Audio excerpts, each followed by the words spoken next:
Good evening, everybody.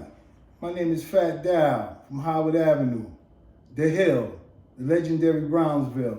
I'm just coming to you because I'm trying to give you a little short podcast about how I lived up on the hill. I have to give you a brief description about my mother first because she was the one to set this whole thing off, to set this trend to where I'm at today.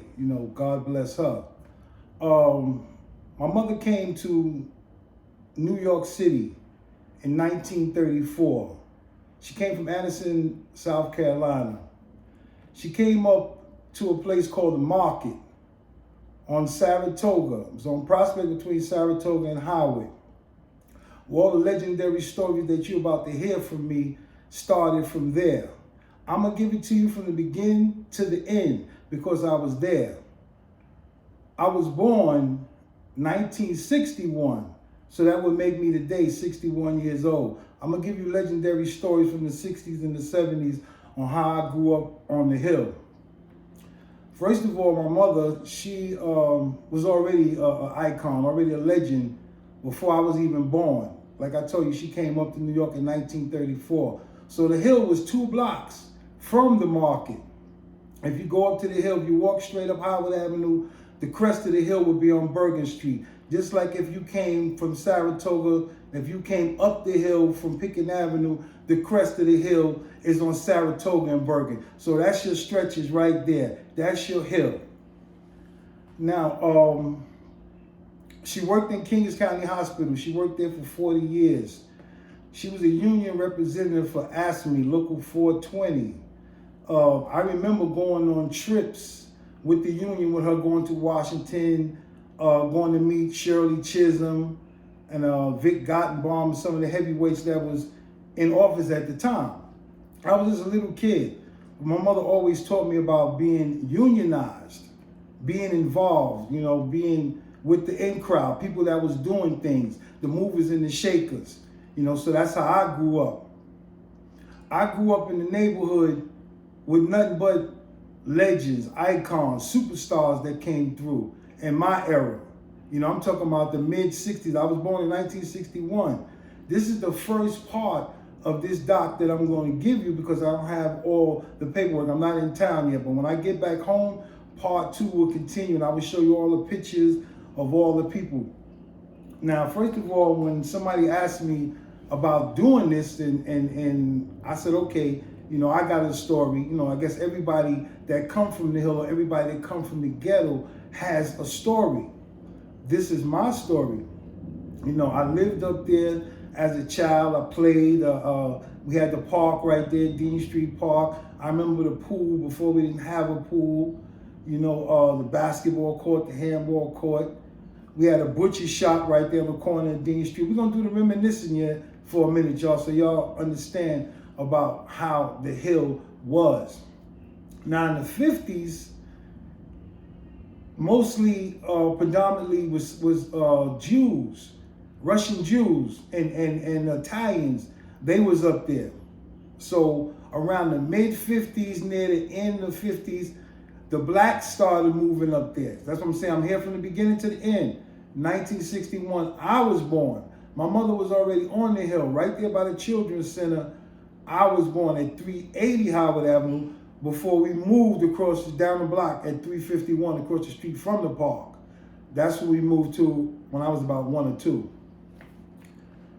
So the hill was a very unique place. It was more of like a village, like everybody looked out for one another.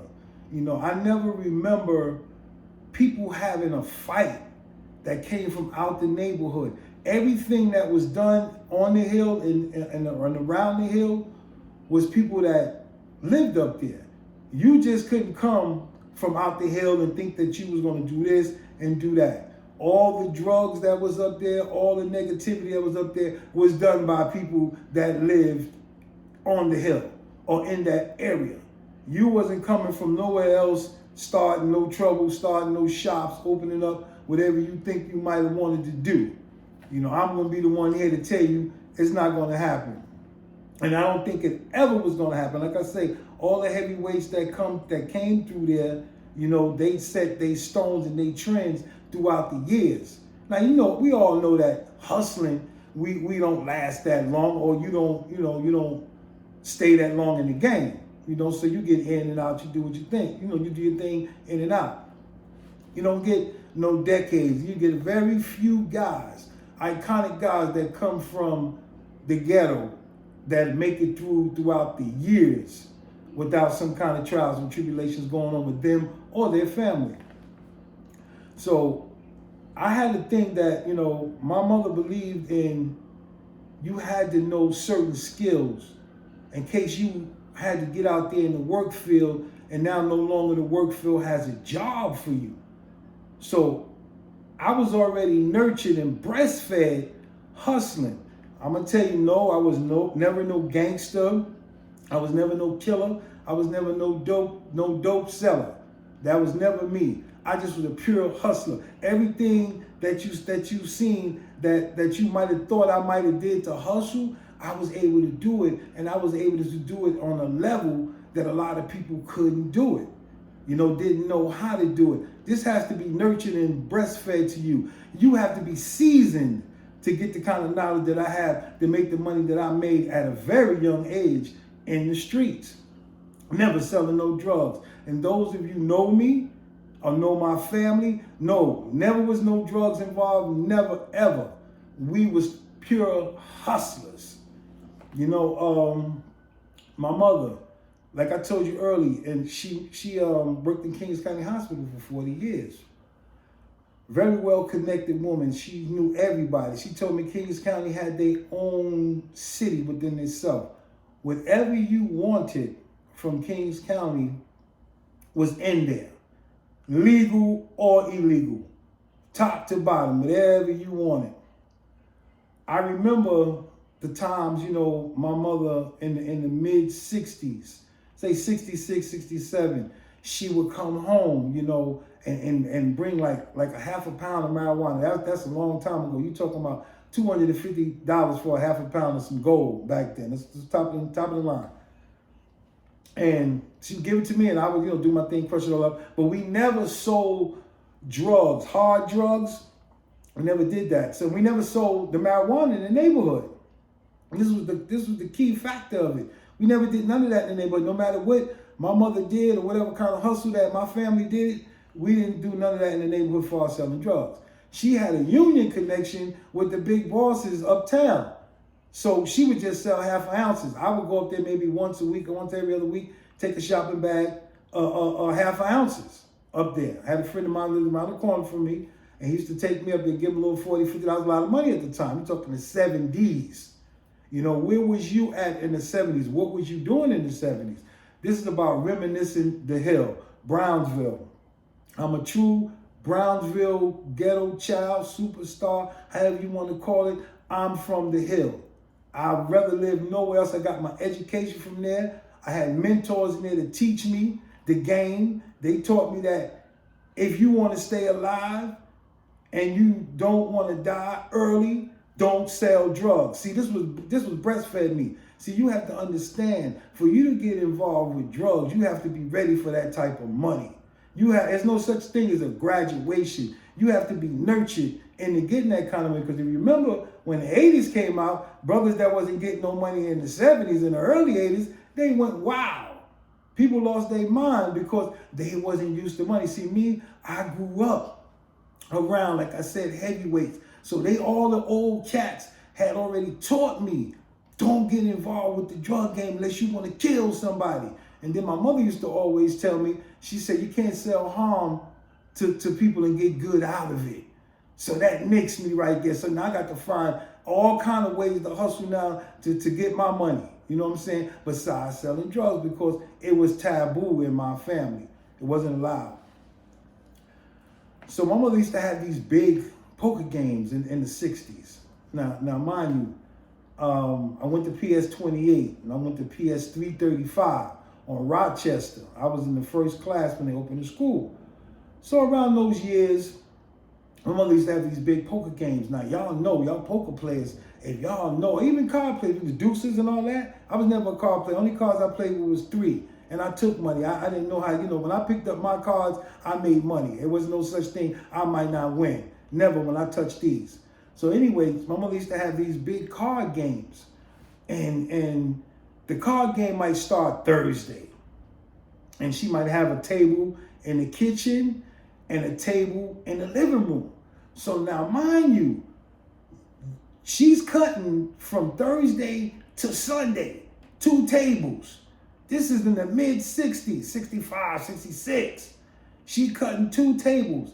Now, today, in this world of gambling, y'all give the food away. I guess to keep the players, this is my wife said, to give the food away, keep the players. I said, no. My mother didn't give away none of that. None of the players gave any food away back then. They sold everything. So now you imagine cutting 2 tables for 3 days and then selling food, liquor, and beer for 3 days. Just imagine that for just a moment in the 60s. Now, mind you, my mother's credibility was very high because she knew everybody. She knew all the players. She knew all the hustlers.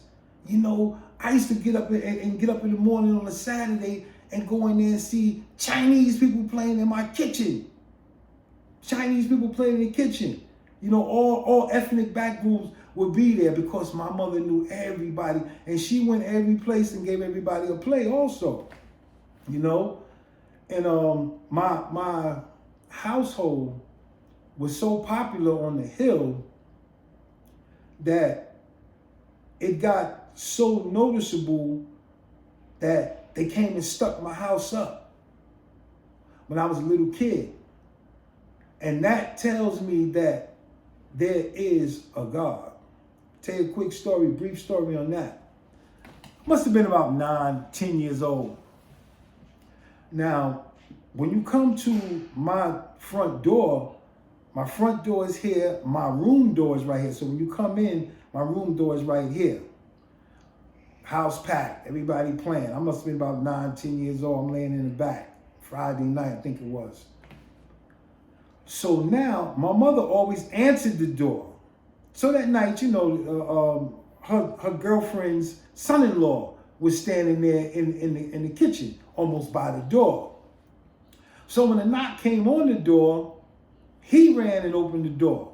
And when he opened the door, he let the stick-up man in. 2 stick-up men came in. One had a pistol, from my understanding, and one had a shotgun. And that's for sure. I know that for sure because it was left in my bedroom where I was sleeping. This is what happened. They came in there and tried to stick the place up. Now, the gamblers and the players that was in there, a couple of them had pistols. So they had a shootout right in the apartment between the kitchen and the living room.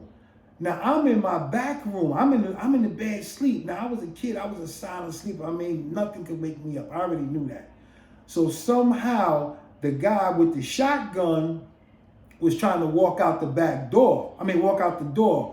But what he did, being at my door, I told you earlier, was side by side, he walked backwards into my room in the dark and hit the bed, and the shotgun went off, boom, and blew the whole dresser up. I didn't even know nothing about this until the next morning. Now they ran out the front door. Now the card players that was in the kitchen that had pistols, they ran to my mother's room and went on the fire escape because I lived on the 2nd floor, right across the street, 351, apartment 9, 2nd floor, right across from the park. They was on the fire escape shooting out at the guys that was running out the building. So after that, then I noticed, as a little time went on, the games kind of slowed up. So now we coming into like basically the early 70s and stuff like that. But my thing was too, I was already being set up in that life to make money, to know how to make money, to know how to maneuver around things. See, one thing you have to learn to move around in the hood, you have to know how to play your lane. You have to stay in position. You have to be in position. You can't be in everybody's face, and you can't laugh with everybody, and you can't let everybody next to you. See, I didn't let everybody close to me because I knew who my family was, and even some of my cousins. I'll name them down the line too. So I didn't really want no beefs. I didn't want no static. My thing was just to learn how to hustle without working. Now, 1975, 1976, minimum wage, you hear me, minimum wage was $2.65, I believe, 65.75. Do the math, look it up. So that means that day, what you make, maybe $28, $30 to work all day. So now, between 74, 73, the card games were still going on. So I'm still a young guy. I'm still doing my thing. So every Saturday and Sunday, my mother would wake me up with a whole list from all the poker players and the gamblers that was there to go to the store. So, everything that I needed, it would already be on the list. So I go to all the stores and right there in the area, get whatever. Knew everybody, mother knew everybody, So I was able to keep all the change. So this is around, like I say, 74, 73, 74, I'm 12, 13, 14 years old, whatever. So now Sunday come, every Sunday was movie day. The old man used to take us, Mr. Pete, right there from the butcher shop. He would take us to the movies. He was a Western freak. So I seen all the Westerns back in the days. And I would hustle up maybe $80, $90 within the 2 days because, remind you, these people is hustling for 3 days, 4 days an hour. These are hustlers. That's what I'm saying. It's a different hustlers, drug dealers. It don't take a genius to sell drugs. You know what I'm saying? You put the product there. If you got a good connect, it sells itself. You know what I'm saying? The shit that I was doing to make my money, you had to almost be a genius because to sock it to their pockets, you had to know how to talk. You had to have a conversation. You had to be taught, like I said. And I'm going to mention my teachers of the game, how I learned certain things that I learned in the streets to make money to survive without asking my mom. So, 15 years old, the biblical cord was cut for me. It wasn't none of that. I told my mother, you don't have to do nothing for me. I'm good. I'll be all right. I'm learning things, without selling drugs. You know what I'm saying? My history, they have me labeled as a career criminal, but what it really is that they really wanted to lock up my mind because in all reality, I'm a professional con man. I've been all over, I've done it, made all types of money, I had a hell of a crew, in 75, I'm talking 75, 76, it wasn't even no drugs up on the hill. There was nothing up there. Everything was dry. It hadn't started up again. See, like every 10 years, it seemed like on the hill, here comes a new person, a new guy that sets this trend off. Because see, my mother always told me as a kid, it was always money up on the hill. It was always money there. Remind you, she'd been up there between those two blocks since 1939. So that's legendary already. Coming in the gate, I'm coming there at 61. Mom's already got things locked up through the whole neighborhood. She had it so sold up that I used to go to the stores and I used to wonder why all the kids would pay for everything that they would get from any store, butcher store, corner store, whatever. And I would go there, all I had to do was tell them, my mother said, give me this, my mother said, give me that. So I thought that we couldn't have been poor, but why is she not paying no money? All the money that's coming through the house playing cards, so why are we not paying and these kids are? Found out later on what it was, moms had the clout. She had the juice. So all she had to do was word of mouth. That's how it was in the neighborhood for her. Miss Jones, Frances Jones. And then, what's so sweet about my mom that in the mid-60s, she was like a teenage group leader. And what I mean, like, you used to go to community centers and stuff like that. Well, it wasn't no community center. So all the teenagers came and hung out at my house. Like I said, when I do part 2 of this thing here, I'm going to show you all the pictures of everybody, all the pictures that y'all want to know, who y'all want to see, who y'all want to hear. Is going to be in the part 2. But you have to tune into it and subscribe to it. So I really want to get a clarification that my mom's was like, she told me about some of the places that she hung out living on the hills. Said she used to go down to Berry Brothers, the Baby Grand. She said she used to see Billy Eckstein, Red Fox, You know, before they was anybody. She said she used to hang out with Lena Horne. Lena Horne come from Atlantic Avenue, right off of Howard Avenue. I'm talking the 40s. You know, these people was up around the hill. These are all legendary stories, you know. And just to be a part of that and my family is extraordinary. You know, I never had any problems. You know, I knew everybody. I mean, everybody. You know, and everybody knew me, fat down. I'm not fat anymore because I lost a lot of weight. You know what I'm saying? But yeah, I knew everybody. My father was a very well respected, connected man. You know, y'all remember the number house on Howard Avenue between Dean and Bergen, 369. The number house right there on Howard Avenue. That was my father. That was his number house. But what my father did, he wasn't a number banker. He was a number controller. And he taught me the game at 16, how to control the number game. And what it was is that he built, my father was a hell of a carpenter. So he built number houses for his boss. Now his boss at the time had 80 number houses. All the number houses basically throughout all Brooklyn. That was his boss's number house. You know, and he would get a quarter off of every number house that he built. So I remember when it all was said and done, my father was getting a quarter off of every number house, and he had built 6 of them.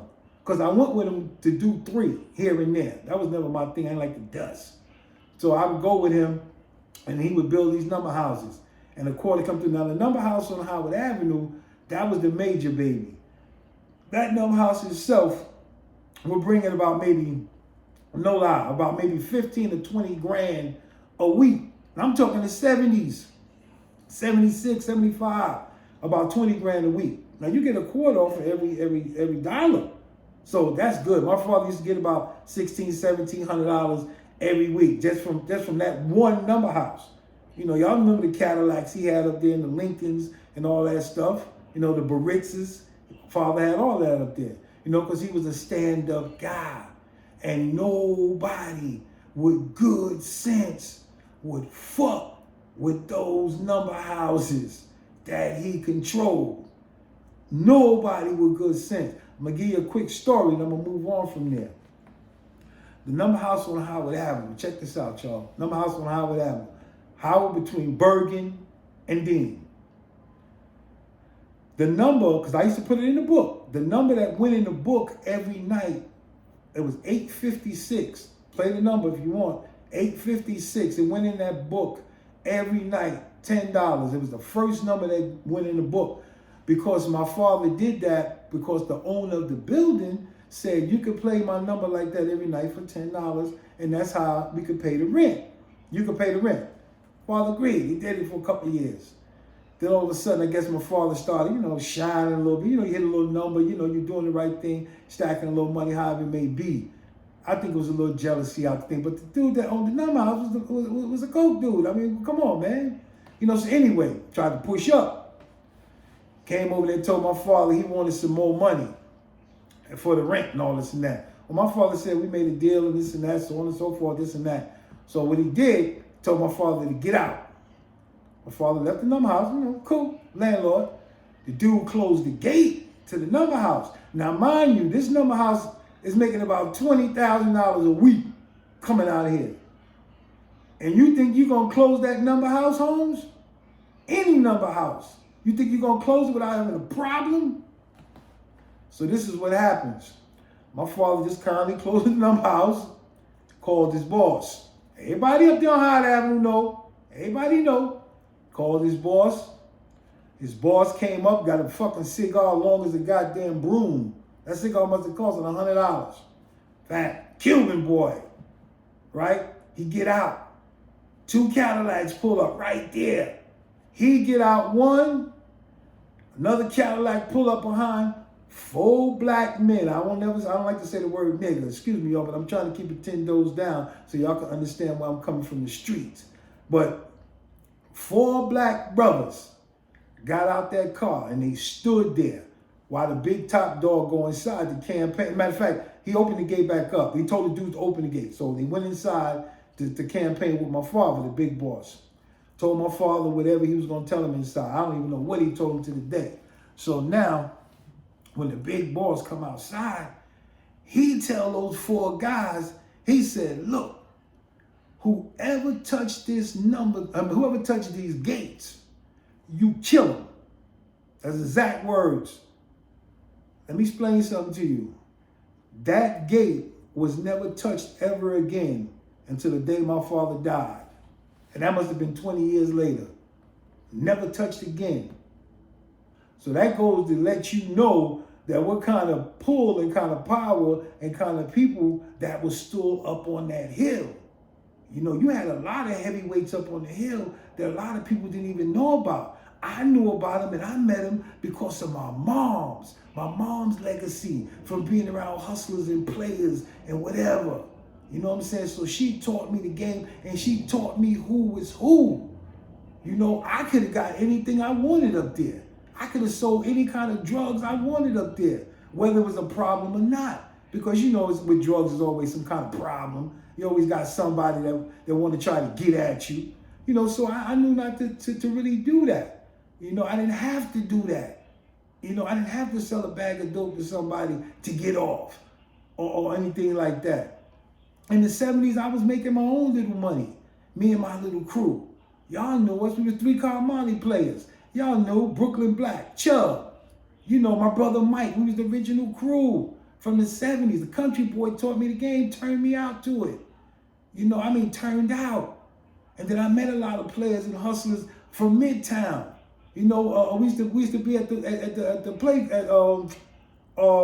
Playland. That's where all the hustlers used to meet up at in Midtown. And everybody mob up and they break up and they go out there and they go take that money on that 3 feet of cardboard. You know what I'm saying? That was my thing. You know, I was 15, 16 years old. And I can tell you the money that me and my little crew made. I'm talking about 75, 76. Where was you? What was you doing at that time? I'm talking about cold-blooded getting money, man. You know, we'd take 3 cars and we'd shake them and bake them. We go to Midtown, boy, and sock it to their pockets. You know, if you stop, you definitely gonna drop. We going in your pockets. We gonna get that money. You know, just law of average. You know, because I want this to be in my part 2 of how I became a professional con man. So I really don't want to give you everything now. I want you to stay tuned for the next one because the next one is then gonna be better. But I'm just gonna tell you a little preface about it. You know how I even came to that game right there. That's long down the line. You know, I'm talking about 75 when I used to go up in Bryant Park. Me and my mentor, God bless the dead, taught me everything I knew about the streets. You know, how to hustle in the streets, how to go to Midtown, how to go here, how to go there, how to be international, to get $1 without selling a bag of dope. That was my game. You know what I'm saying? I didn't need to sell no dope to get paper, to get trap, to get guap. I didn't need it.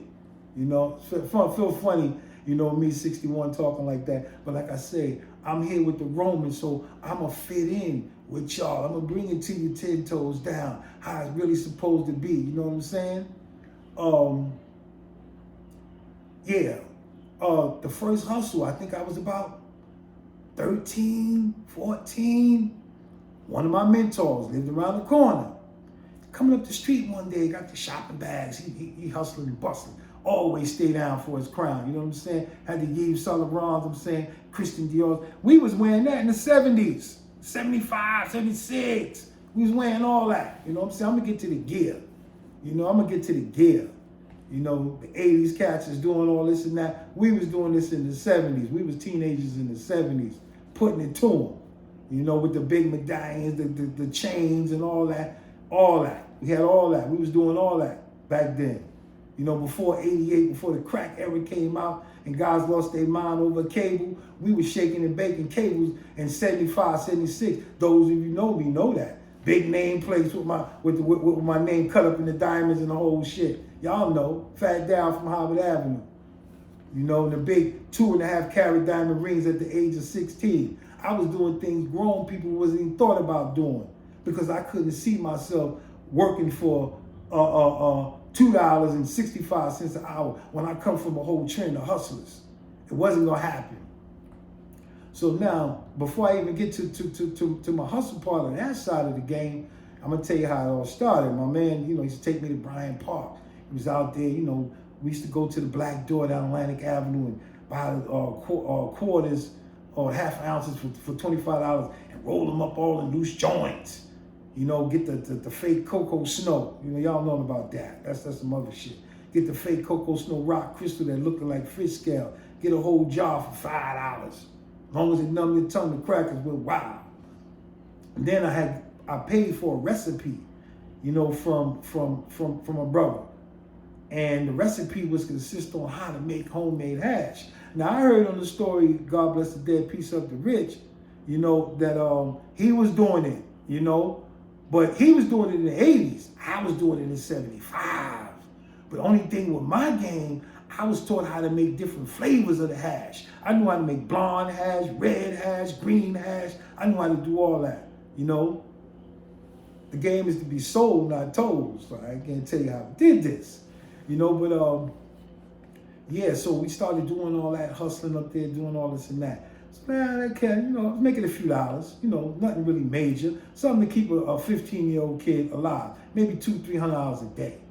That's a lot of money back then. Like I say, you had grown men was only making $100 a week.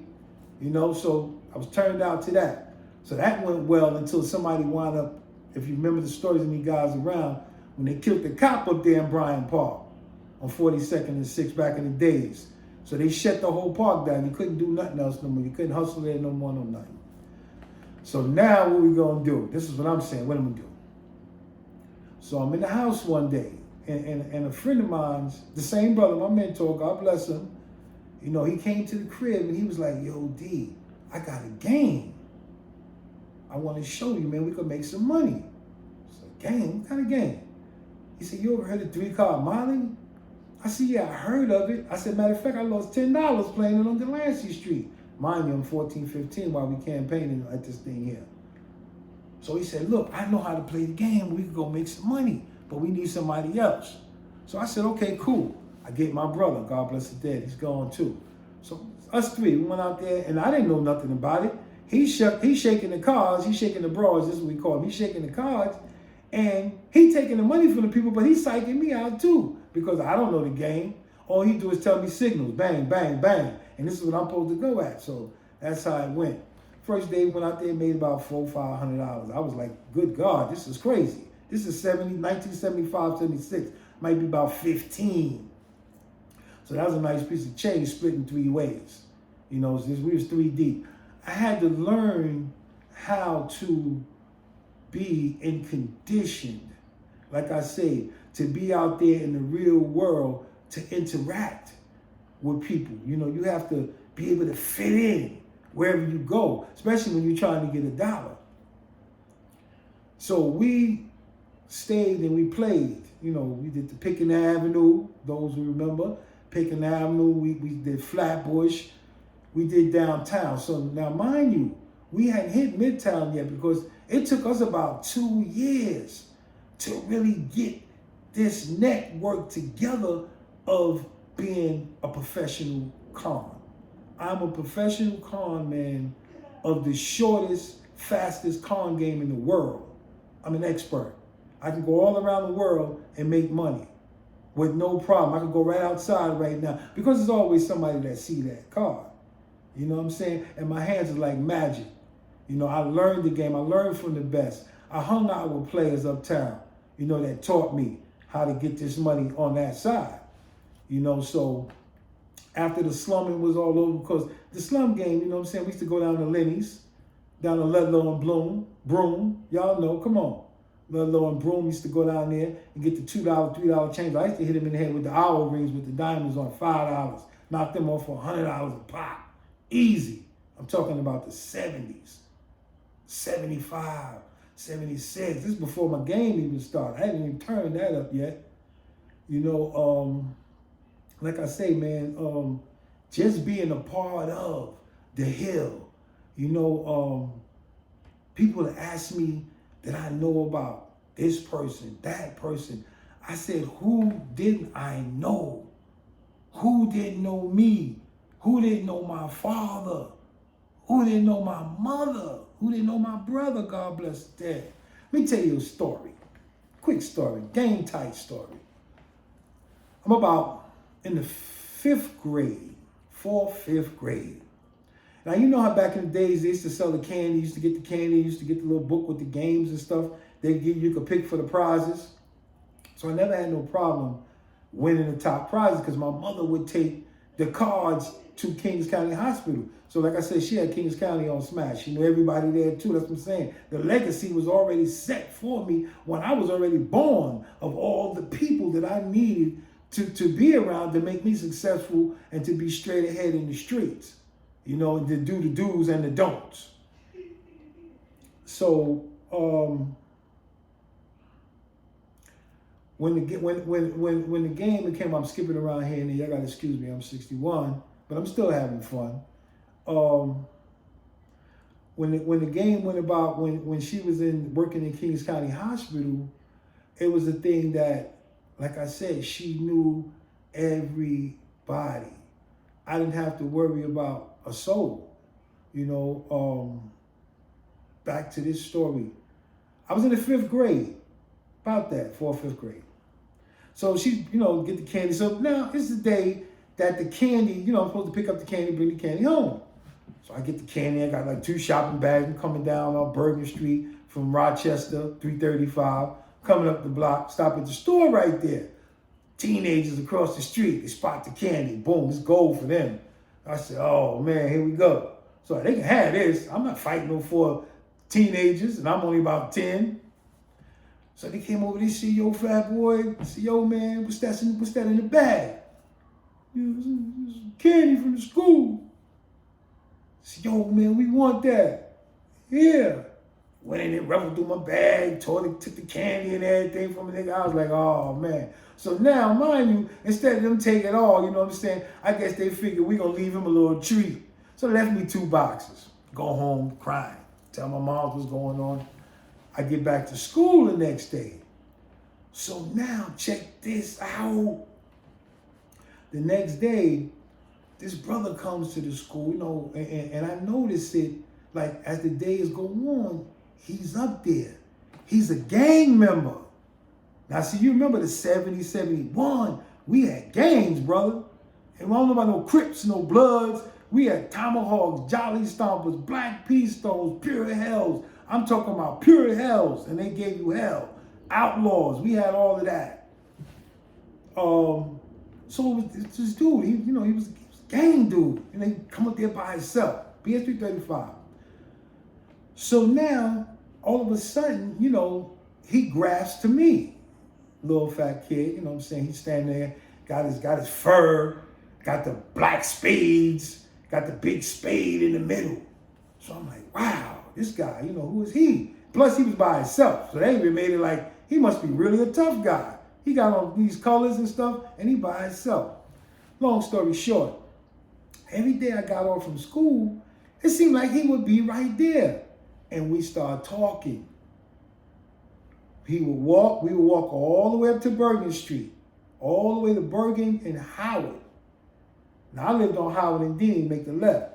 He would make the right and go off down into, I guess, down to Brownsville. Now it was Brownsville, I had to know that now. But back then, he just would make a right and go on down the hill, going towards back Pickett Avenue. So every day he used to do that. He used to just be at the school. And for some reason, he would just walk me home. Lord have mercy. Come to find out, gotta be maybe 25 years later. Now, mind you, I told you my family came up in 1934, you know, and a lot of the nephews and brothers and cousins, they all came up. See, my whole family migrated up, and we wasn't far apart. From the market, everybody was a walk away. So everything went on. So, you know, I had about maybe 7 or 8 country boys, men, that came up here. So, you know, they went wild. They seen the city girls. Anyway, long story short, guess who he was? The legendary, iconic Akbar from Brownsville. And found out he was my cousin 25 years later. That was my cousin Raymond's, God bless the Ak. My cousin Raymond's son. I'm going to tell you, they all came up. So all the men spread it out, spread the eagles all over the place. And yeah, and found out this guy walking me home every day was my cousin. I didn't even know it. And until the day, I didn't even know if my mother made sure that he came over, this and that. Because see, my mother kept me really away from the bad guys, guys that was really in the streets, because I was so young, and I'm vulnerable. I don't know what's going on. I don't know nothing about the streets, and one of my cousins, y'all know who he is, and a couple other family members, y'all know the court building. Oh, I thought that would ring a bell.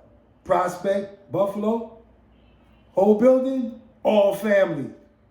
Whoever didn't know that, now you know it. It was all cousins. From Bourne, Hatchet, all of that. King Allah, that's my family. That was some of the nephews that came up. That was their offspring that came up with my moms and them. That was their family. So yeah, it was all my cousins. See, and I never had to boast that. Y'all know my cousin Bourne. Y'all know Agba. I never had to do that because I never had those kind of problems. I stayed 10 toes down and I did what I had to do for me. I ain't even played Brooklyn. My hustle wasn't even in Brooklyn. I was a Midtown kid. All day, every day. That's all I did. I get up like a Jew, come home like a slave. But trust me, my pockets stayed crowded. I didn't have to worry about nothing. When the guys were still in, when I was hustling my game, all the big dope boys that came along back 10 years later in the 80s and all that, they was most of them was stick-up kids. They had no game for the streets. Peace and blessings to everybody. I never discredit nobody from the hill. Everybody up there was family. Everybody. You couldn't come up there and start nothing crazy or undermined it. Because everybody from the hill was up there, and everybody from the hill looked out for everybody. And the hill consists of, to me, from Sterling, coming up the hill, to Ralph Avenue, Kingsborough. We consider all that's the hill. Y'all heard the legendary stories on Pacific streets and all that. I ain't even got to go into none of that. Like I said, I was here from the beginning to the end. So all the heavyweights that y'all know about, people ask me, oh, did you know Donnie? So I play him. I say, Donnie? Donnie who? The guy with the baseball guy. I said, what baseball guy? What are you talking about? I read in the article and stuff, about these guys in Brooklyn, a place called Ocean Hill, Brownsville, called The Hill. They had a baseball team up there, but, they was street guys. I said, brother, we all were street guys. We come from Brownsville, from the hill. What do you think? You get a taste of Brownsville just coming through the hill. That's the beginning. Right here on the hill. You come and then you go straight on down the hill, on down to Livonians and all them other places, the Osborns and so on and so forth. We all Brownsville. We all here. I went to IS 55. Come on. I grew up right there on Harvard Avenue. Right there. And like I say, I don't want y'all to have no illusion that the life that I once lived, I'm a brand new creature. I'm a brand new creature now. I'm coming to you like this from the streets because I want the streets to know. I don't want you to sit here and I'm coming to you square, because there ain't nothing square about me but the bed I sleep in, and that's rounded off at the corners. So I ain't square. So I can adapt. So I went to my Lord in Christ and I asked him, I said, look, I want to do this segment, I want to do this, but I'm going to do some vulgarity in it because I want the brothers to understand where I came from and that they don't have to do this. They don't have to involve themselves in the drugs to make a few dollars to survive for your family. I didn't never have to do that. And I was blessed to be around so many mentors. Donnie. Of course I knew Donnie. Donnie Smallwood.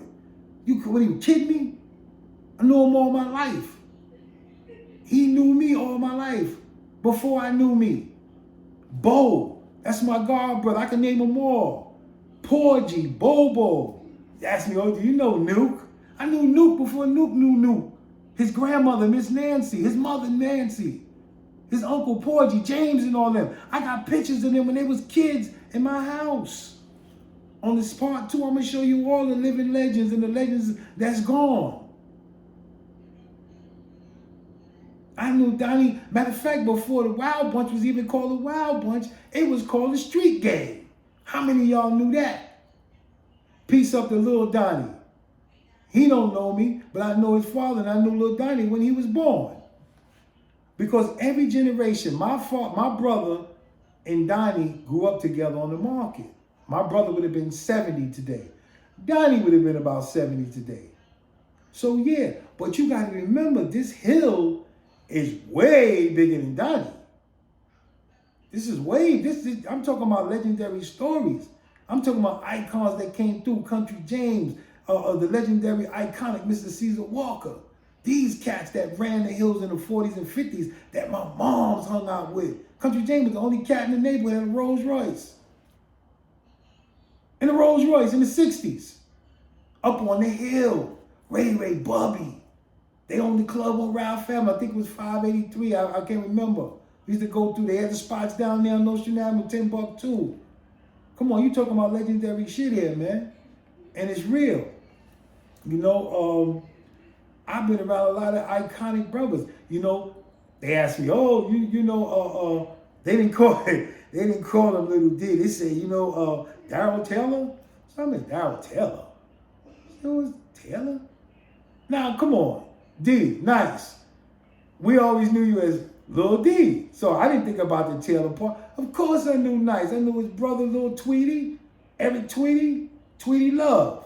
His sister Wanda, they come from right there. Lil D is 10 years behind me, I believe, 8 years. So when I was doing my thing, they was just coming up too. Remember, there wasn't no crack or none of that. Wasn't no coke or none of that. If niggas barely smoked $3 bags of reefer back then, you was lucky. You know, them heavyweights that I was talking about, them big dogs, John Barracuda. We used to hang out at Conrad's on Bergen Street, down in the pool hall, with legendary players, Cicero Murphy and them came through there and played. I used to hear cats used to come through there, man, for the gambling nights. Brothers used to come from all in Harlem with them baby back silver Benzes and all that shit, and them Sevilles come down in that little hole and have suitcases of money and gambling, hustling. That's where I come from. You know, y'all talk about 10 toes down. These cats was getting money without violence. What you need the violence for? Just get money. But see, like I say, you have to be equipped. You have to be conditioned. So when that money started coming, you don't go crazy. See, I was conditioned to get the money I was making in the city. You know what I'm saying? Just think about it. Let me give you a preface. Say 1975, 76, game tight, airtight. I'll go around then. My shit is ready. I'm ready. We all in Midtown now. We would get up every day and we would have a quota. Just like, we have a quota. Our quota was to make $1,000 that day. Now you're talking 76, 75. I'm 15. I'm 61 now. So this is what we talking. I'm 15 years old. So now we going out to make a quota every day. We ain't coming home till we get that quota. Now, here we go. In 1976, you could buy a brand new Cadillac for $8,500. So if you put $6,000 on there, roll around the door for you. No problem, Mr. Jones. 1976, I'm 16 years old. Now here we go. Keep in mind, the Cadillac, $8,500 for a brand new one. Now, me, my brother, my partner, my mentor, Chuck, we would go to Midtown. We would play, hustle all day. Now, just saying, we made $1,000 that day. Remember, we had quotas. We didn't play with our quotas.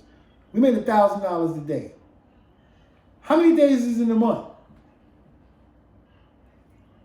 I'm going to give it the benefit of the doubt. I'm just going to say 30. Even though sometimes it's 28 and 31. 30 days in a month for 30 days in a month. I'm making $1,000. Just say we're making $1,000 a day. How much is that at the end of the month? 30,000, right? 1976. So that means me, my mentor, and my brother could have bought a Cadillac that month. Brand new out the showroom. Easy. With no problem. And I'm talking about 1976, brother. Where was you? What was you doing? And I have a portfolio to prove it. On part 2, I'm going to show you. Legendary. At the age of 21, career criminal, I told you, right? I already had 32 arrests. Jesse James didn't even have that much. Nor Billy the Kid. Read about it. You know, they was all for gambling. They got me pegged as a promoter. So that means I've been a promoter just like the Mayweather promotions in the 70s. My game was airtight. I took it to the street. I took it to Midtown. You know, I'm telling you, man, the game was so inevitable. It was like, hey, man, it was a no-lose situation. You know, I'm hoping that you really enjoying this little segment that I'm trying to give. Like I said, I could stand here and do this all night long, but I don't want to bore y'all. I'm just giving you a preface on how the hill was. You know, with just the way we lived up there. Like I say, you couldn't come up there and just do anything. Like I say, all the guys that I named, their credibility is shot. They family. They with me. I'm with them. So I would never say nothing bad about nobody. Not even if you came from off the hill. Nobody could never say nothing out their face about me. Fact down from Howard Avenue. Never. I don't know about no people names being on paper. They always talking about his name was on my paper. I've been arrested 32 times at the age of 21 and never went upstate. Did you hear me? Never went upstate because my game was tight. See, I knew the rules and I knew the laws with the game that I was doing. I knew it was an A1 misdemeanor, could give me 8 months to a year, but I made sure I paid my fines. See, I paid fines back then like people paid rent. And I was 16, 17 years old. I paid my fines on time, $300, $400. Every time I got knocked, my fine, $300, $400, $500. I might go to court. I got $1,500 laying on my head, and I'm 17 that I got to pay so I can play. And I did it. It was a part of the game, baby. You know what I'm saying? So I'm just looking at, you know, a part of my history of growing up on the hill. You know, like I said, I know everybody. Who I don't know. You know, a lot of brothers, you know, I wish they was more tighter, but I understand that when the game came out, when the drug thing came out, everybody kind of lost control. Not just in Brownsville. This shit was all over the world. You know what I'm saying? It was set up, it seemed like, for us to fail to do these things, to interact. Look how many fallen soldiers that we had out of the hood that got involved with the game, man, that you know if they was never really even cut out for that. See, you got to be cut out for that streetology. You got to be cut out for it. Nobody just give you a pack and say, go in the corner and say, do your thing. Game ain't like that. You got to have mentors. You got to have people to sit down and that's seasoned to teach you this game, especially if you want to mess around in Brownsville back then. I don't know what's going on now. I'm retired from everything. I'm retired tractor trailer driver, all that. I done did it all. You know, it's your time now. It's your time. What are you going to do with your time? You know, I told you practically my story. I could go on and on. You know, I got all kind of con games that I used to play. But I would never play it in the streets with black folks. Because you know why? They didn't have the money. See, I learned before I graduated, and then I went to Midtown and all them other places internationally and played my game. I used to love the game. Like I said, we had people come from all over the country that being they knew you was a player, they're going to teach you. They're going to teach you more things. So it's like I said, it's a no hit. You know, when I drop, trust me, my pocket's going to be full when I leave there because somebody see that red card. Somebody see it. So what they did on guys like me, they changed the laws on me. Being that my record was so long at such a young age of criminal activity, of gambling, 3-card Molly, stuff like that, that's where all my arrests came from.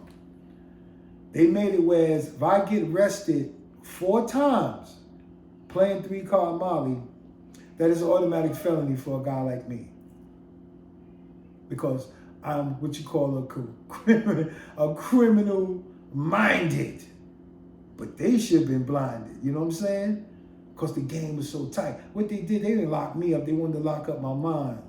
You know, and I understand, you know, they don't want guys like me floating around making $2,000, $3,000 a day and they selling a bag of dope and they can't get. And when they do lock me up, I go to jail for the night and come home the next day. That's what my charge was. See, so I didn't have to sell drugs. If I go out there today, make me a few hundred a day, I didn't need no few thousand. You know, a little dab would do me. I was good.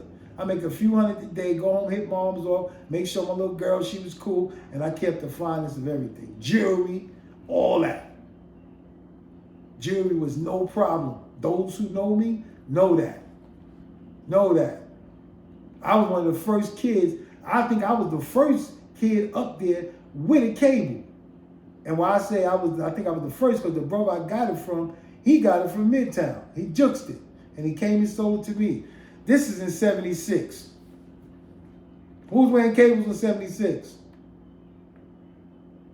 You know, so it's just a part of my life. I just wanted some of the brothers to know that, you know, where I came from and where I'm at today. Now, this is the whole thing. I'm getting ready to close this out because I want to do just a quick hour segment just to give y'all a preface of who I am and where I come from. Collectively, all together, I've explained, you know, basically my mother's story, so on and so forth. But I told you, I said I'm a new creature in life, but when I do these videos, I have to result back to the street. But I say my prayer first, and I ask the Creator to forgive me for any kind of vulgarity that I might be using in the doc, because I want y'all to understand where I'm coming from. Like I said, I want y'all to know I'm a street guy before anything. So today, just to let you guys know, and then I'm going to clock out, and I'm going to give you part 2 of my next segment. Legendary. I have 6 children. Not children no more. They all grown. Everybody old. 20. My youngest is 24. I've been with my wife 25 years. We've made it through. I have 18 grandkids. That's legendary right there, ain't it? Huh? Tip my hat. 18 grandkids. When I leave, that's a legacy. And I'm going to teach them. Best way I can. Like my mother taught me. You know, keep me away from everything harm's way. And you can do whatever you need to do as long as it don't become a problem. You know, you have the right, the God-gift right to do what you like until it becomes a problem. Once it becomes a problem, then you got to check yourself. Before you wreck yourself, they say, you know,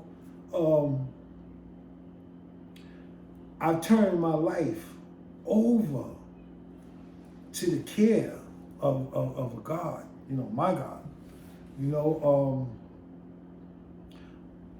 I've been fully involved in the church for the last 20 years. I'm also on papers. I have my own license. I'm an ordained deacon. You know, I have my ordination papers, certifications, license, whatever, you know, if anybody want to question, however it may be. I belong to, here we go, the Hill. You know the big church on Dean Street, Glover Memorial? Okay, I was baptized in there as a child, 12 years old. So now, right next door, my pastor, he came from out in Flatbush. He wound up here. He's been there for like 6 years. So I've been right there with him 4 years. 2132 Dean Street, New Frontier Baptist Church. I took my ordination there, had the big ceremony there, the whole works. Me and 4 deacons went in together. You know, to deacon is to reverend, is the pastor, is to preach, is to show talents. I show talents. I belonged to the choir there when I was there. I was singing there. You know, yeah, it's a wonderful thing. I have the credentials today to open up my own church if I choose to. I have ordination papers through the congregation of the mothers and all the deacons and all the pastors, all on my paperwork, everything. And I asked him, I said, how did you, choose me? Why did you come to me? Because I didn't know. I know you got to be chosen. This is not something you go ask for. Oh, I want to be a deacon. It's something, no. It's something that they have to see in you through the watchful eye, the ministers, the preachers, the so on and so forth. Now, don't get me wrong. Every church, got its own flaws. You're not going to find a perfect church. No way to go. So my thing is to go in and sit down and listen. As long as they're coming through the scriptures and I can get a clarification to understand it, and my third eye, my spider senses let me know that this is real, then I'm going to go with it. Long as it's not hurting me. Long as it's not in harm's way. So I'm what you call the lowest part of the clergy. You have a bishop, pastor, deacon. That's it. That's it. That's your whole full clergy. Deaconesses and stuff like that is something being consecrated in by the pastors and so on and so forth. That's not biblical. It's not in the Bible. I don't want to get into that too much. I just want to let y'all know that how things have turned around for me, how my life has been changed. Oh, and on top of that, I'm a cancer survivor. Me and my wife, I was ushering her to the hospital to see what was going on with her with her cancer, and all the time I had it too. So we took care of all that before we moved out of the city, and we were both cancer survivors today through the grace of God. And I just wanted to let y'all know, man, that it's been really, really good. It's been interesting talking with y'all, speaking with y'all, letting y'all see my point of view. If anything, I probably missed out about the Hill. Anybody that's watching this, that heard any of this, know I come from the Hill. I was a little fat kid across the street from the park with the hot dog, with the Frankfurter dog. Remember? That was me. My mother used to walk up and down, get off the bus right there, and come down Dean Street Park, wear the white nurse's uniform, big, tall, black, sexy lady with the little waist with the big thighs that niggas went crazy about. That's why my mom's popularity. Let me speak to y'all one thing before I hang up. We talk about the legends and the legacies and stuff like that.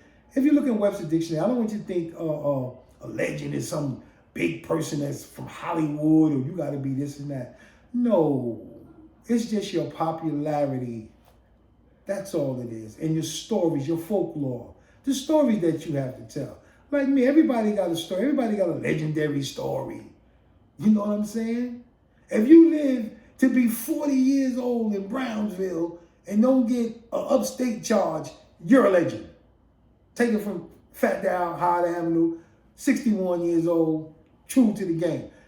That you're a legend already. So I have nobody have no illusion. If you could go through Brownsville, 40 years old, and you ain't been upstate, yeah. Because count how many brothers. I learned so much about upstate. I've been upstate, it seemed like. Just learning the stories from the brothers that come home, that I grew up with. They taught me. My mama told me already. She said, boy, let me tell you something. I'm going out there going to jail because I ain't going to be spending my money on bail money, putting up nothing. So when she told me that, I sat up. I said, well, ain't going to sell no drugs and this and that and that. And let me give you a quick story before I go. I have to tell this story. Listen to this one. This man saved my life. God bless him. He's gone now, but he saved my life. He really saved my life, maybe a few other people's life, maybe people in my family life. And let me tell you how the legacy went. Now, remember we tell you he was playing 3-card Molly back in the 70s. Now, there's no drugs up on the Hill. I should have told you all in the middle of this, but like I said, I'm a little older now, so I skip around here and there. But mind you, there was no drugs up on the Hill. We talking 76, 77, 78. Y'all think about it. Whoever was there, whoever was allowed to come outside at that time, because a lot of the dealers in the 80s, they were too young to come out in the 70s. So they really don't even know. So I'm talking about the guys my age and a little older, whatever, roughly my age. Y'all remember, you know what I'm saying? Wasn't no drugs up there. So now, mind you, I just told y'all earlier, me and my little crew, we was clocking at least 30, 35,000 a month playing 3-card Molly. And we took $1,000 a day. We would take 500, 600 in the morning, play at night on Broadway before go in. Take another 500. That's $1,000, 7 days a week. Count it up. I mean, it's easy. That's just saying. I ain't talking about the jewelry we took, the big zoom lens cameras, those tourists would have. You know how many cameras I beat people out of? chains and jewelry and rings and watches that people in the hood didn't never even see because I took it and sold it. Because you can't wear that jewelry. How you gonna wear that shit? You just took it from a girl, piece worth $700-800 in Midtown. So we sold it. You know, I did. I sold mostly all that time. You know, most of the jewelry you ever seen me with was jewelry I brought.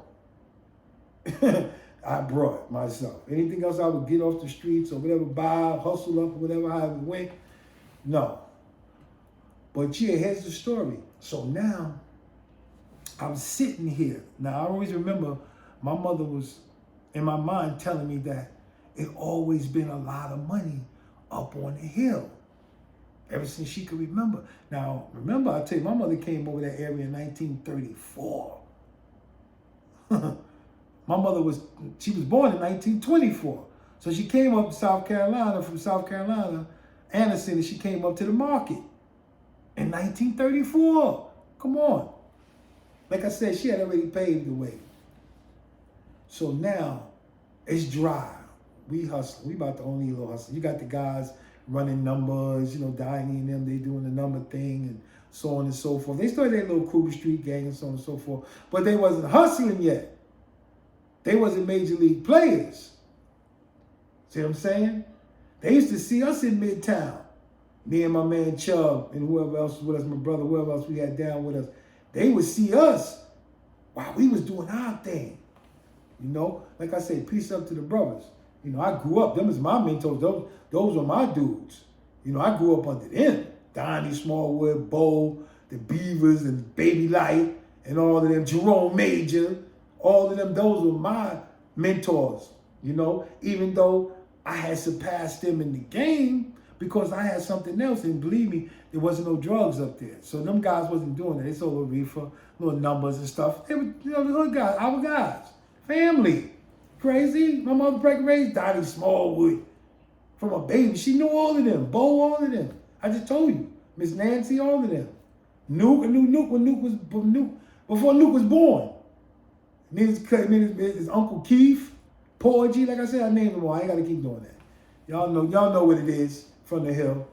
You know, and to me, up there on the hill, you was already born with a silver spoon if you didn't have a big, huge family.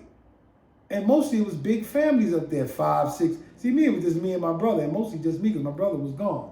He was doing his own thing. So it was just basically me. So I didn't know how to live with 4, 5, 6 brothers and sisters. I always wanted it, but it, you know, my mother didn't have that many kids. So, so the story.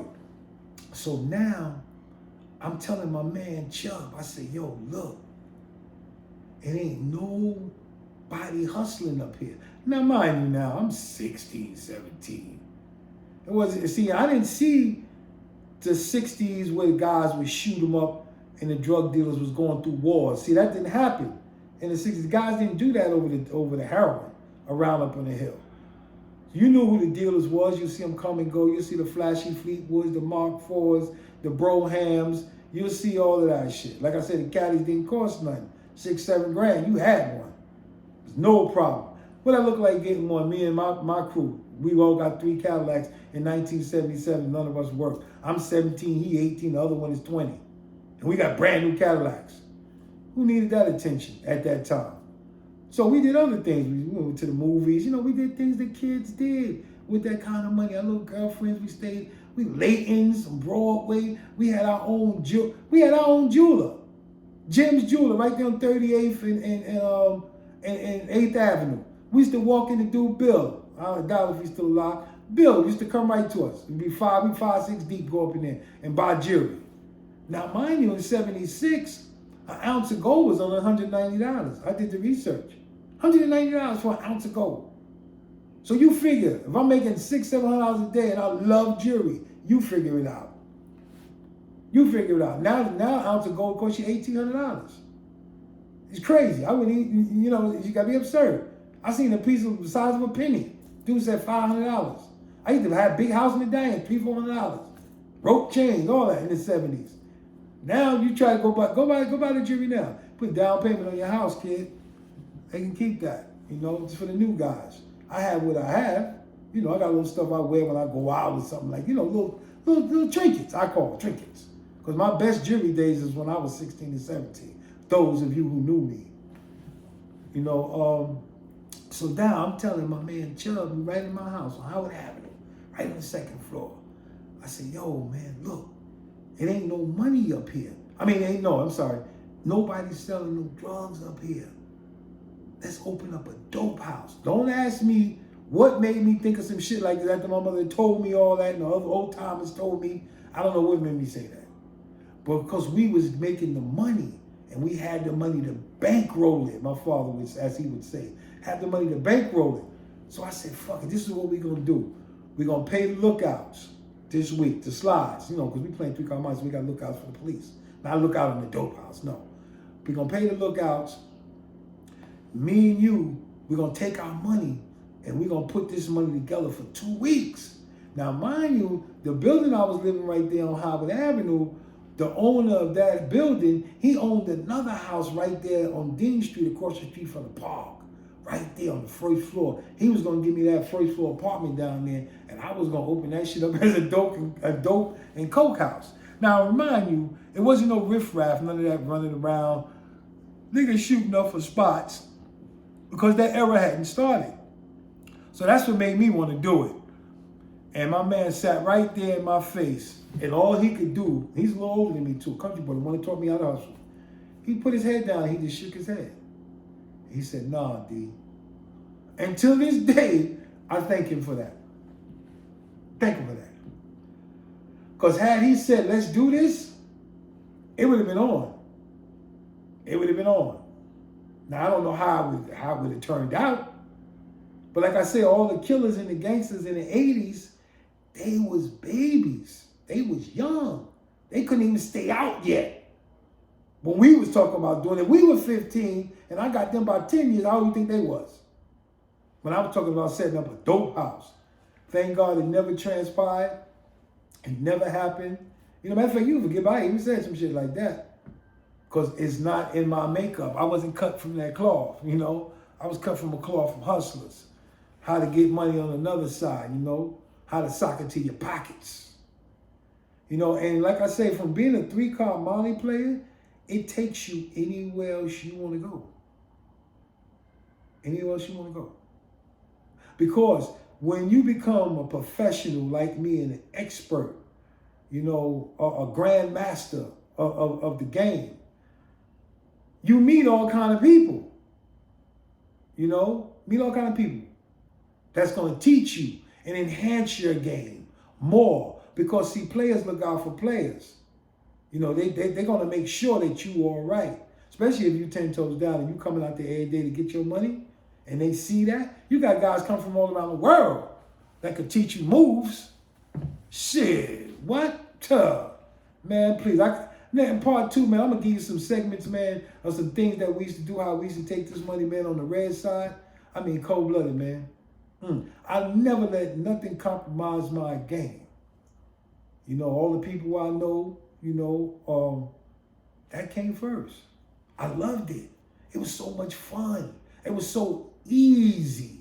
I didn't have to look over my shoulder. You know, we was getting so much money, like I said, not in the neighborhood. We was in Midtown. We stayed in Midtown. We wasn't hustlers, we wasn't drug dealers. We wasn't none of that. You know, we didn't do none of that. We had a game. You know, we would come back, then we started hearing the words. You know, niggas started knowing we was making money. They heard about it. So now, you know, like I said, I know everybody and any and everybody. Little Birdie came and told me, said, yo, D, they talking about robbing y'all, sticking y'all up. So I said, yeah. So I knew it wasn't really going to be nobody that we knew. Because, see, that's the whole thing. You ain't going to be able to rob nobody in that neighborhood like that without something happening. It might not happen today, might not happen tomorrow. But eventually, your ass will disappear. I seen it. Seen it happen. Seen it happen. Seen it happen. I seen them come back and drop guys back in the neighborhood. Dead. They done went somewhere out the neighborhood and started some bullshit, bucking around somewhere, excuse me. Get their ass knocked off. They bring them back to the neighborhood and show them. Here you go. Y'all stay in your lane, bro. and you're going to be fine. You're going to make money. You're going to get money. Can't be lazy. You have to be consistent and persistent about this thing. And see, I'm not talking about for me. I'm talking about you young and up-and-coming superstars. I ain't talking about me. Like, my game is already solidified in the Hall of Fame. You know, we're talking legendary shit here. I ain't talking about no new guy that just started out in the streets and just came about. Oh, no. Like I said, my whole family laid the track record. Y'all, I named my cousins. That's enough right there. If I wanted to set up a game in the neighborhood, all I do is go get them. My cousin Akbar had 400 niggas behind him.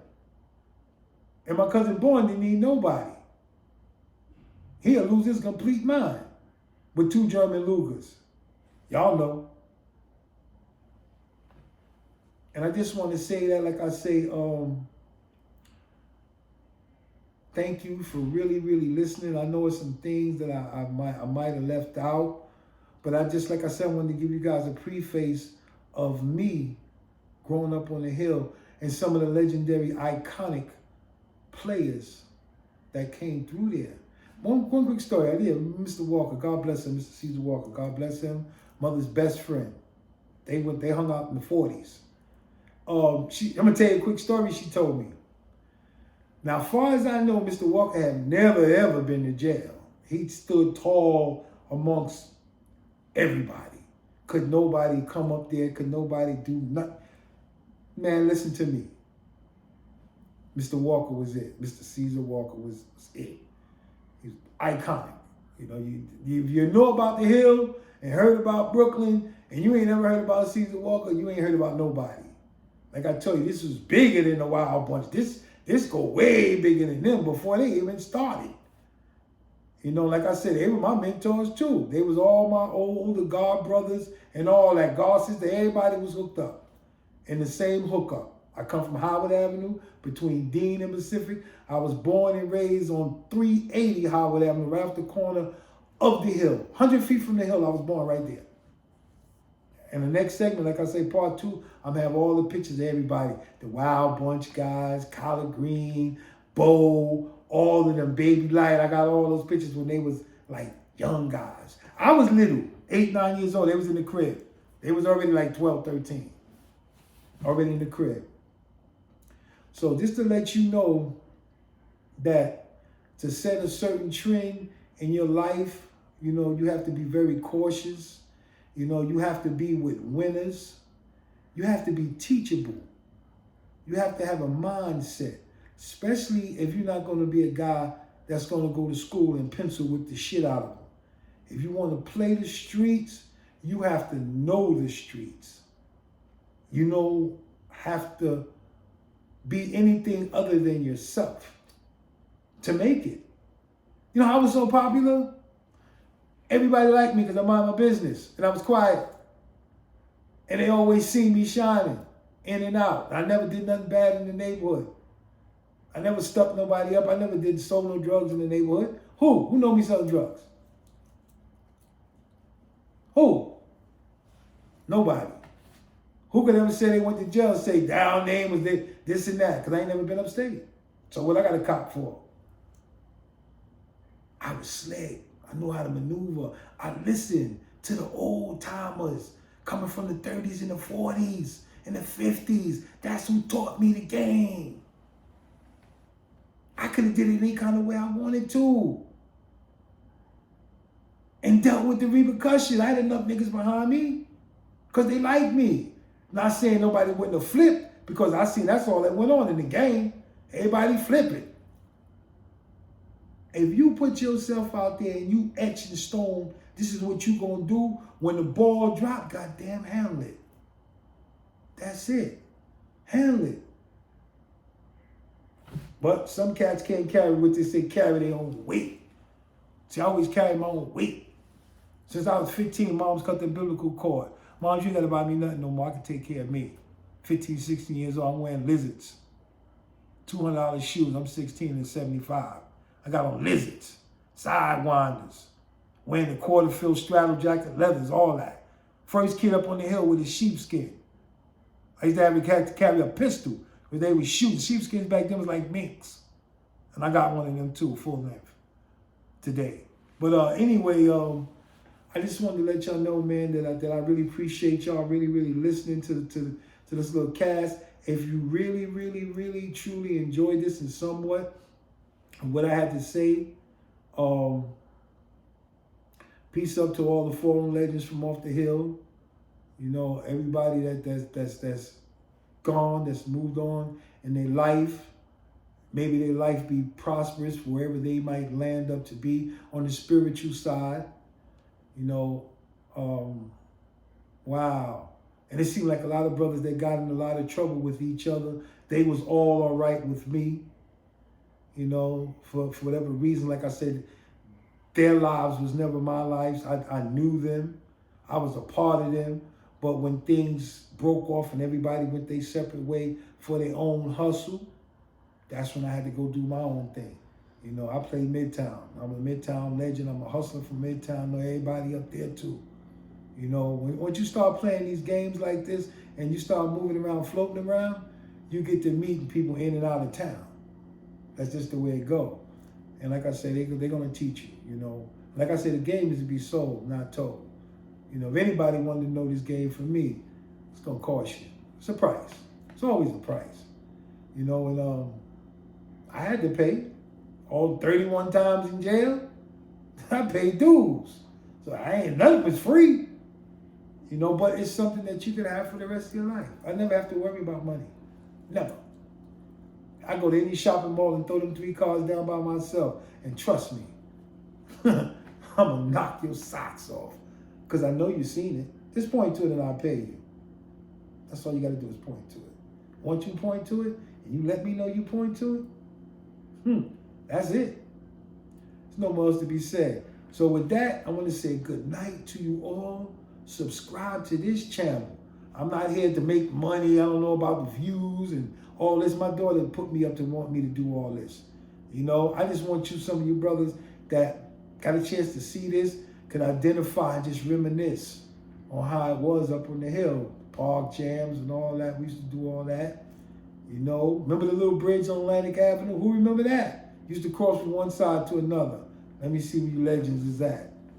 You know, we got the Country Kitchen, y'all know. Pat bad. Pat used to come to Number House and spend C311. If you want to take this number, 40 years old, she used to play. Was it 311 C$75 every day? She was a bad little country girl, had the Benz and all that. Come to my father's Number House every day. Drop that number down, drop it down. And that was only there. She was a money getter. She was a high profile chick. She had the Benz, the country store, all this, the rest of the stuff. Father owned the plantation down south. So she was fully equipped. You know, she was ready. She was a mover and shaker. You know, Pat, love her to death. She was a good girl. Good girl. You know, one of my mentors too. I asked him, let me tell you something. Women raised me. I have no illusion. No man raised me. Women raised me. That whole neighborhood of women from the hill raised me. And they taught me well. I don't have to worry about starving. I don't have to worry about selling a bag of dope to nobody. I don't have to worry about sticking up. Because after the game was finished, I picked up. My mother said, if you don't put nothing in the system, you ain't going to get nothing out. So when I folded my cars, I started driving tractor trailers. 30 years. Never wanted a house. Wife got me in one now. I ain't want no house. I'm out of town, live out of town now. I don't even live in New York anymore. So it's nice. You know, it feels good. You know, 61. Having fun. Just got over prostate cancer. Y'all need to check that out. You know, PC levels high, urinate late at night. See, I'm going to give it to you all, man. I'm not going to give you a ghetto story without giving you a health issue, too, for men. Go check your prostate out. You know, I used to catch a gout. You know, I stopped eating meats. I don't even eat meats. Only thing I eat is chicken. That's it. I don't even eat turkey. Very rarely. Turkey got too much protein in it. You know, I don't drink sugary juices once in a while. If I do, I drink a gallon of water. I take my garlic pills. I take my cranberry pills. I take my one a day 50 plus. You know what I'm saying? So look at me. Look good. 61 years old. Check it out. You know what I'm saying? You got guys that can't even walk when they 40. I can still run up and down the stairs. Still just retired from working. Not even a year. Thinking about going back to work because I'm still not that old. I'm still giving 4 or 5 more years. It depends on how I feel. They paying me to stay home. I don't have to work unless I choose to. And I ain't even put in for my retirement yet. So I ain't doing bad. My wife is good. All my kids grown. They respect me. Give me anything I want. My son gave me Cadillacs, all that shit already. Jewelry. Gave me one of them, what's the watches called? Hublots. I don't even know what the hell a Hublot was. My watches back in the days, if you had a Boulevard long jeans, you was that dude. Now niggas wearing Hublots. I got a Cartier. He gave me a Cartier watch. Here, Pop, you always know how to hold shit. You ain't gonna lose stuff. Got a little Cartier. I never wore it yet. Had it 2 years. You know, watches was really never my thing. I wear them now just to keep up with the time, so I got to keep going in my pocket for a watch, not a watch, for my phone. But this segment, I keep saying it, but there's so much that I could talk about. But I'm really gonna let y'all go, man. Peace up to all the brothers. My man Torch, I forgot to say something about you. Yeah, my man Torch, he used to hang out in the projects, and they tried to set him up to get him to rob me for my jewelry. Matter of fact, that's my man. I love him to death. He just was at my daughter's house a day before yesterday. Just was up. I came up, he came over. You know what I'm saying? 45 years relationship. This thing about him, the guy was set up to rob me. Just to rob me. Now we best of friends for the last 45 years. I know his family, I know his uncles and all that, but I didn't know him per se because he never come from the hill like that. He lived up on the hill when he was 5, but then he moved. He's 60, late 60s now, you know. But my man, my heart, Torch, you know, I mention you, baby. You my brother. You gonna always be my brother. You know what I'm saying? You stand 10 toes down, baby. You know, another older brother, man, that see, I don't have old cats that could teach me something. You know, we turn the corner, tell me what's going on around that corner. And I listened. I remained teachable. That's why it was so easy for me to get money. Because niggas was so easy to tell me about it. No, I'm following the leader, goddamn. I'm going to follow the man that made it through the minefield. Because if you deviate, whoa. And with that note, God bless you all. Subscribe to this channel. My daughter hooked it all up for me. She got to do all this for me. I don't know. This is a new thing here. It's a new era. But if you like this one, I have some more. Now from there, I'm going to give you a little preface. I'm going to give you the legendary story when I moved from the Hill to Lafayette Gardens. Wow. I moved to LG at the age of 19. I moved to Lafayette Gardens. So, you know, you heard all the stories about the worlds and all this and that and all this other stuff. I remember when they were little kids, right? I come from 325, right there, across the street from the precinct. Remember? No, I'm not even going to do this with World. World is my little brother. That's my heart. I'm not even going to do this right now. I'm going to give a segment on him. If you liked this so much about the Hill, I'm going to give you the LG story from my perspective, not the guys from the 80s, because they were little kids. I'm going to give it from my perspective. And then from there, if you really like that, I also lived in Queensbridge. Give you a little story about Nas, seeing Nas going around, Mobb Deep and all of them. Right there. I come from Vernon Boulevard, 4010. My ex-girl, God bless her, the second floor. Yvette. Everybody know her from out there. God bless her. And God bless you. And subscribe. This is the legendary Fat Dow from the Hill, Howard Avenue. Saying thank you. Subscribe to the channel. Hope to see you soon. God bless. And don't forget to stop by the church, 2132 Dean Street. Pastor Foreman. You can use my name and ask him. He's going to tell you all about me and where I've grown and how I've come from in the world that I used to be in. And thank you. God bless you. Stay tuned.